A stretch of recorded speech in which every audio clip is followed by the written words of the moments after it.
Šiandien spalio 6 dieną ES valstybių narių vadovai susitinka Granadoje. Esminis dėmesys tikėtina bus nukreiptas į sąjungos plėtrą, kitaip sakant, naujų narių priėmimą. Kad ir kaip žiūrėtum, tai reiškia rimtas sąjungos sąrangos reformas. Akivaizdu, kad Rusijos invazija į Ukrainą galutinai išjudino geopolitinės plokštes ir naujų sąjungininkų paieškos tapo didžiojo pasaulinio žaidimo dalimi. Neišimtis ir ES turinti ilgą norinčiųjų jungtis sąrašą. Pirmosios už durų kandidačių statusą jau išsikovojusios Ukraina, Moldova, Albanija, Juodkalnija, Bosnija ir Hercegovina, Šiaurės Makedonija bei Serbija. Tolimesnėme prijungė potencialios kandidatės Sakartvelas bei Kosovas. Specifinė Turkijos padėtis, kuri ilgai buvo kandidačių sąraše, po to jos kvietimas į vakarėlį buvo panaikintas ir žvelgiant iš Europos parlamento akimis vargu artimiausiu metu gali būti atnaujintas. Problema ta pati. Vertybių klausimas ir aštrėjantis Turkijos autoritarinis valdymo modelis, kuris tampa vis labiau apimantis visuomenę. Vertinant labai bendrai, galime sakyti, kad didesnė ES vien privalumai. Didesnė rinka, didesnis regiono geopolitinis svoris, daugiau draugų, tad ir didesnis bendras politinis svoris. Bet kaip kiekvienas rūbas turi nematomą pamušalą, o medį šešėlį, taip ir čia nemažai pilkųjų zonų. Va apie jas dabar ir kalbėsiu. Jau dabar matome, kad atskiros šalys narės savavališkai nutarė nesilaikyti jų pačių prisimtų įsipareigojimų. Kai kurios valstybės, ir ypatingai dažnai šiame sąraše minimumos Lenkija ir Vengrija, nuolat atmeta galimybę tartis ir lėtina labai reikalingų savalaikių sprendimų priėmimą, netgi tokių gyvybiškai svarbių kaip sankcijos Rusijai. Tiek politikai, tiek ekspertai sutinka, kad jeigu sąjunga išsiplės dar labiau, priimti bet kokius, net absoliučiai egzistencinius sprendimus bus beveik neįmanoma. Kas kelia tokią sumaištį? Didžiausia problema šiuo atveju slypi pačioje europinių sprendimų priėmimo tvarkoje, kur daugeliui klausimų reikalingas bendras visų valstybių narių pritarimas. Praktika rodo, kad bendri europiniai užsienio ir saugumo politikos sprendimai valstybių narių yra blokuojami gana dažnai. Kitaip sakant, šalis narės linkusios naudoti sąjungoje įtvirtintą veto teisę. Kaip veto teisė apsunkina būtinų europinių sprendimų priėmimą, galima paaiškinti pasitelkiant Vengrijos pavyzdį. Nuo karo pradžios ši šalis sistemingai vilkino svarbius europinius sprendimus, tarkime, dėl sankcijų rusiškai naftai. Negana to, premjeras Viktoras Orbanas aktyviai protestavo dėl sankcijų atvirai už Rusijos agresiją pasisakančiam stačiatikių patriarchui Kirilui. Įtikinti atsisakyti veto Vengrija pavykdavo tik po to, kai būdavo patenkinamos vienašališkos jo keliamos sąlygos ir kaprizai. Nereikia nesakyti, kad tam buvo sugaišta marios brangaus laiko ir iš to žinoma, kas kartą išlošdavo tik šalis agresorė. Beje, kandidatuodama į Europos parlamentą buvo vienintelė, kuri aiškiai sakė, kad tokia veto teisė ilgainiui virsta bėdomis. Kam jau kam, bet Lietuvai, kuri dėl panašios tvarkos prieš 250 metų prarado nepriklausomybę, tai turėtų būti akivaizdu. Vis dėlto 19 metais buvo griežtai kritikuojami tame tarpe ir Tėvynės sąjungos kandidatų. Tada man buvo aiškinama, kad atsisakius veto teisės, Lietuva prarastų galimybę kovoti už savo interesus ir blokuoti sprendimus, kurie jai nepriimtini. Pamastyti, o kas bus, kai visi kovos tik už savo interesus ir blokos visą, kas patinka mums, bet jiems nepriimtina, laiko gal ir noro nebuvo. Reikia balsuoti, ar ne? O kas bus po to, kaip dainuojama vienoje populiarioje dainoje, pamatysi po to, pamatysi po to. Kad ir kaip būtų, kai politikai pasaulį mato tik iš savo kaimo varpinės, Lietuvai labai būdinga, tai dažnai tą varpinę sugriauna aršūs kaimynai. Istorija ir ypač karas Ukrainoje parodė, kad veto teisė tikrai nėra veiksmingas bendrabūvio instrumentas. Taigi vis dažniau siūloma ją atšaukti. Panaikinus veto teisę, priimti bendrų sąjungos užsienio ir saugumo politikos, mokesčių, finansų ir kitus sprendimus būtų galima jau nebe vienbalsiai, o vadinamosios kvalifikuotos balsų daugumos keliu. Šiuo metu svarstoma, kad tokią kvalifikuotą daugumą galėtų sudaryti 15 iš 27 esamų valstybių narių. Ir antroji būtina sąlyga, kad apsijungusiose šalyse gyventų daugiau negu 65% dabartinės sąjungos gyventojų, kurių kaip žinia, yra šiek tiek virš 450 milijonų. Todėl aišku, kad sprendimo priimimo tvarkos reforma aršiausiai priešinosi tos šalis, kurioms naudojimasis veto teise yra tapę savotišku hobiu. Na, ta pati Lenkija ir Vengrija. Praradusios veto teisę, jos prarastų labai galingą politinio spaudimo svertą, leidžianti kas kartą išpešti iš sąjungos vis daugiau naudos. Viešai savo poziciją tuo ir kitų klausimų jos argumentuoja nacionalinio suvereniteto praradimu, kas iš esmės nukreipta prieš bendrus sąjungos interesus.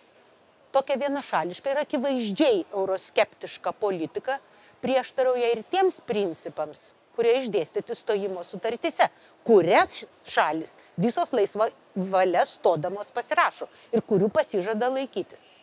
Kas įvyksta šeimose, kur vienas ar kitas partneris nuolat žaidžia savo žaidimą ir visas pyrago razinas pasilieka savo, mes puikiai žinome. Vis dažnesni skandalai galiausiai gali virsti ir skyrybomis. Tuo tarpu už vienbalsiškumo arba veto teisės panaikinimą pasisako dvi didžiosios valstybės narės Vokietija ir Prancūzija, kurios aplink save subūrė tam tikrą koaliciją. Tai koalicijai šiuo metu priklauso Belgija, Ispanija, Italija, Liuksemburgas, Nyderlandai, Slovėnija ir Suomija. Kreipkite dėmesį, tik viena valstybė iš buvusių socialistinių. Kartu šios šalis pasivadino kvalifikuotos daugumos draugų grupė ir kovojo už reformą. Jos pabrėžia, kad Rusijos invazija į Ukrainą ir dėl to kilę tektoniniai geopolitiniai poslinkiai yra pakankama priežastis palaipsniui pereiti prie veto teisės. Nuo veto teisės prie kvalifikuotos daugumos balsavimo. Bendrame pareiškime šios šalis yra nurodę, kad grupės tikslas pagerinti sąjungos užsienio politikos ir gynybos, aišku, politikos sprendimų priėmimo efektyvumą ir greitį. Tokią mintį palaikančių ratas plečiasi ir tarp politikų, ir tiek tarp politinius procesus nagrinėjančių mokslininkų.